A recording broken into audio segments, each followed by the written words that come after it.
Champions Cup Round 5 continues on Saturday. There are 6 games, so there was just the one on the Friday with Munster taking down Gloucester.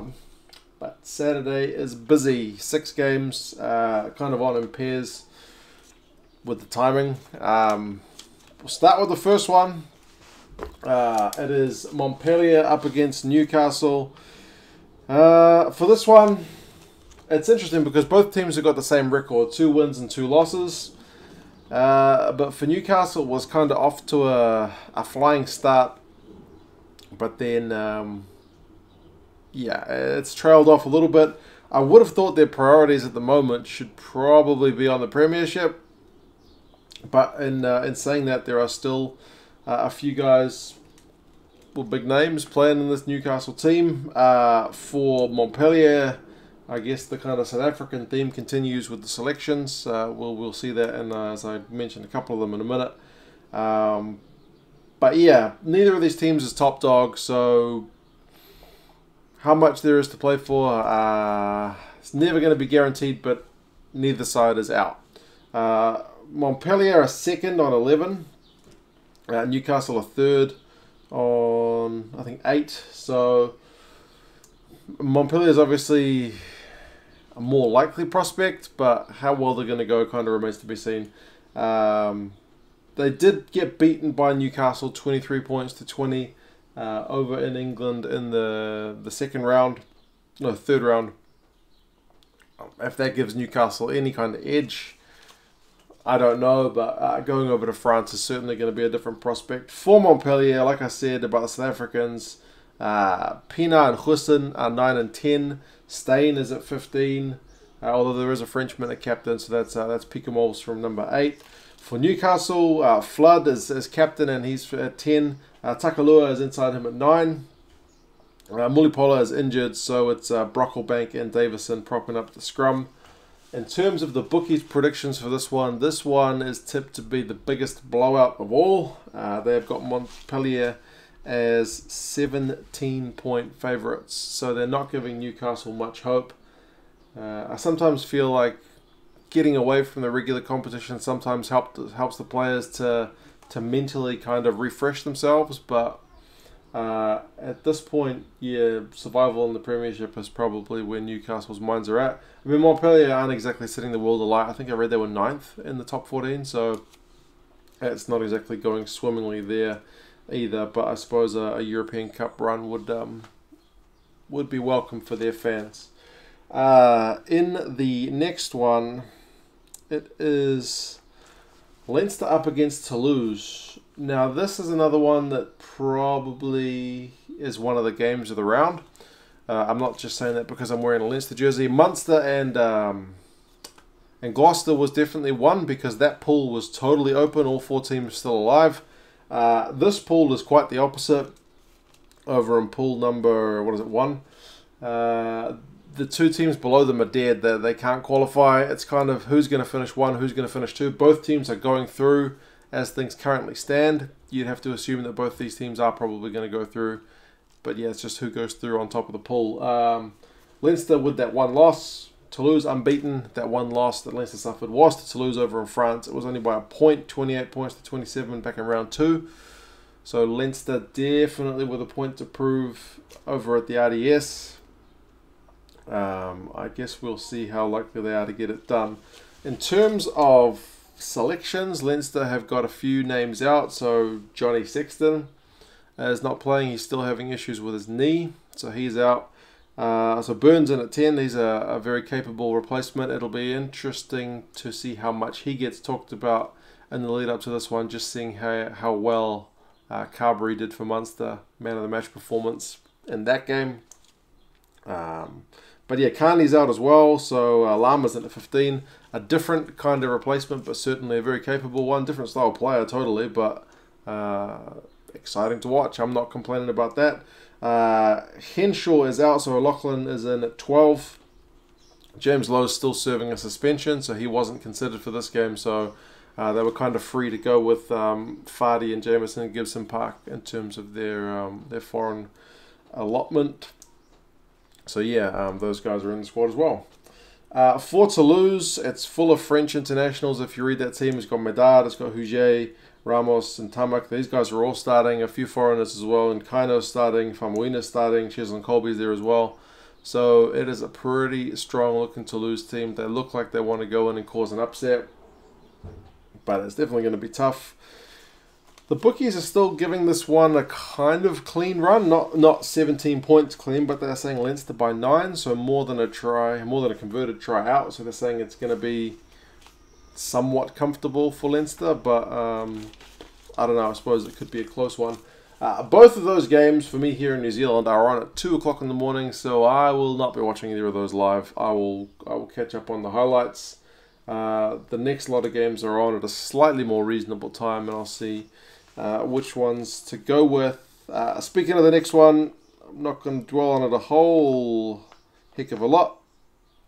It is Bath against Wasps. The reason I said I wasn't going to dwell on it too much is because it's a dead rubber, this one. Both these teams cannot do anything in the comp. Neither of them have got to win. I suppose, if nothing else, it would be nice not to finish bottom of the pool. It would be nice not to finish with that big goose egg in the wins column. So there's certainly some incentive to get a win, and over a premiership rival as well adds to the spice there a little bit. They drew in round 2, 35-all in the Champions Cup. They did play each other a bit more recently in the premiership around Christmas time, and Bath went into Wasps and got a win in that one. So Bath, you would have to think, have the edge. I think Wasps have just broken a bit of a losing streak that they were on in the premiership. So in terms of their mentality, it'd be good for them to keep up the winning ways. But if you are going to watch this one, I suppose, guys, to look out for it, Falatau is back.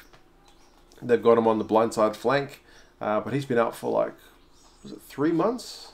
So yeah, I mean, if there was a reason to tune in to see that guy playing, it is probably one.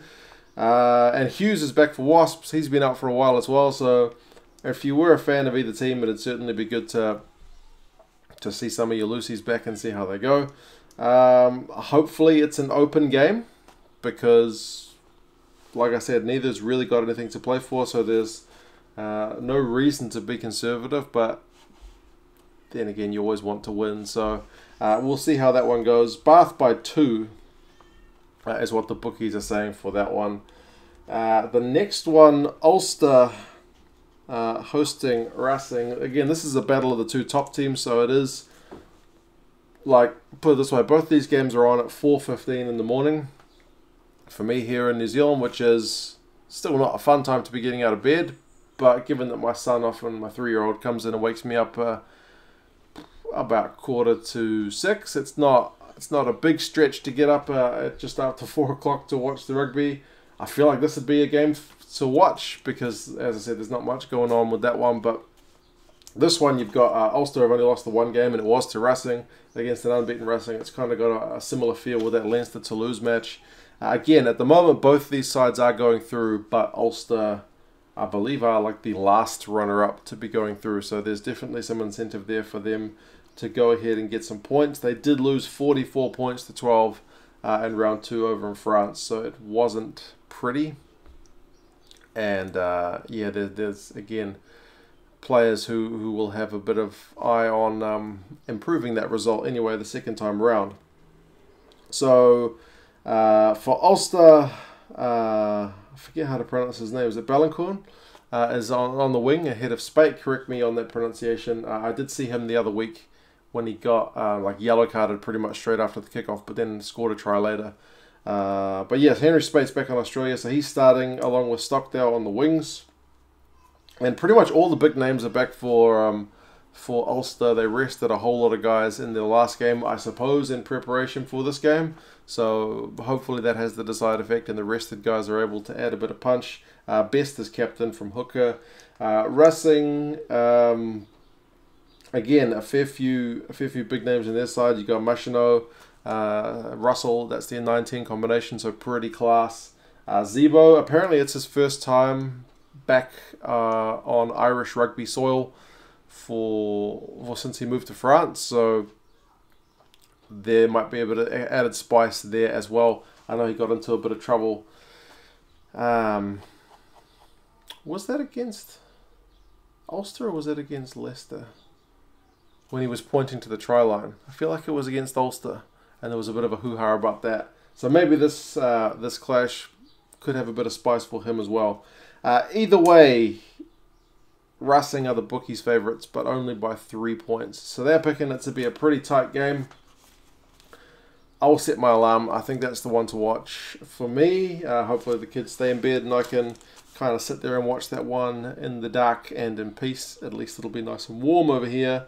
Yeah, it's been nice, to be fair, the last few days.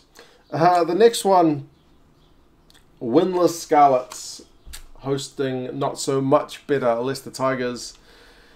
Well, Scarlets are obviously dead and buried. There's not a chance for them, but as I've said for some of the other teams, it's a bit about respect, and it'd be nice for them to show that they still have something to offer. But when I look at their lineup, there are some interesting choices.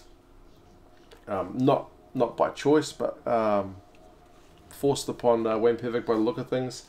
Leicester still have a mathematical chance to make it, but they would probably need to get a bonus point here and hope that everything goes their way. So it's a pretty long shot. They did play in round 2, and Leicester won that one 45 points to 27, so pretty comfortable. So again, Scarlets may have a bit of a reason to want some revenge. But their choices, Ken Owens playing at number 8. And I understand there's a bit of an injury crisis there in the back row for Scarlets. So, man, it must be if he's playing number 8. Although there's a fair few well, especially hookers, but front rowers who have played in the back row in their time. So it's not unheard of. He's a class player, so I'm sure he'll do a job. But then you got like Jonathan Davis is being rested. So Fonatia is starting in the midfield. But then Gareth Davis is back from a rest, so he's starting at number 9. So I wouldn't say it's all guns blazing for Scarlets. There's not much reason to, but yeah, it'd be still nice to get a win in the comp before they go out. For Leicester, their squad looks to be more who's out than who's in. So you got Youngs on the bench, and then Cole, George, Genge, May, Ford. All these guys are being rested. So again, probably a matter of priorities. No point in risking some of your top guns in a comp you're likely about to go out of. Tamua is captain from 10. So we'll see how he goes. And Scarlets by 7 is what the bookies are saying. I would imagine that slightly less than top strength Leicester lineup is a reason for that. But then again, Owens at 8. Anybody's game. The last one is Toulon against Edinburgh. If you're watching from New Zealand, that's the game which is on free to air here on Sunday morning. So Toulon, the 1 win, 3 losses. Edinburgh, the opposite record, 3 wins and a loss. Edinburgh top of the pool, but not guaranteed top spot yet. So they still need to go in and do a job. The way they've picked their team looks to me that they are putting their best foot forward to do that. Toulon, again, not doing that well this season domestically or in Europe, and they are bottom of this pool on 6 points. But they did meet in round 2, and yeah, Edinburgh beat them 40 points to 14 over in Scotland. So there's a point for them to prove. I keep saying this for a lot of the teams.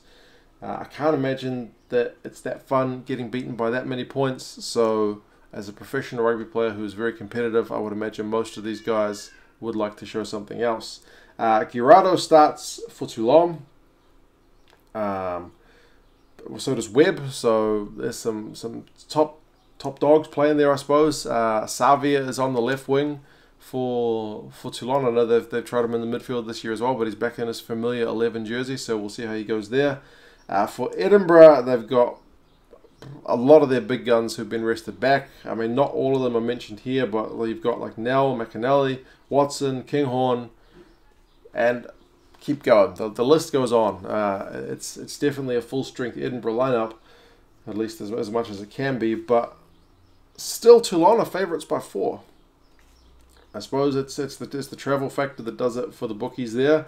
Perhaps Toulon's traditional reputation helps a bit as well, but yeah, Edinburgh, despite being top of the pool, are not favourites here. but they could definitely use a win really to seize control of that pool. Otherwise, I think if Montpellier win and then Edinburgh lose here, then it's pretty much a showdown between Montpellier and Edinburgh next week to see who reigns top of that pool. But yeah, plenty of good games on. I think I'll be watching Toulon and Edinburgh live. Likewise, if I can get out of bed, Ulster and Racing. The other ones I will try to catch the highlights. Because yeah, some of the timing is not the best. But hey, you guys let me know your thoughts on the games. Do you think the bookies have got the predictions right? Do you see any upsets on the cards? And yeah, you guys let me know your thoughts. I'll talk to you again soon. See you later.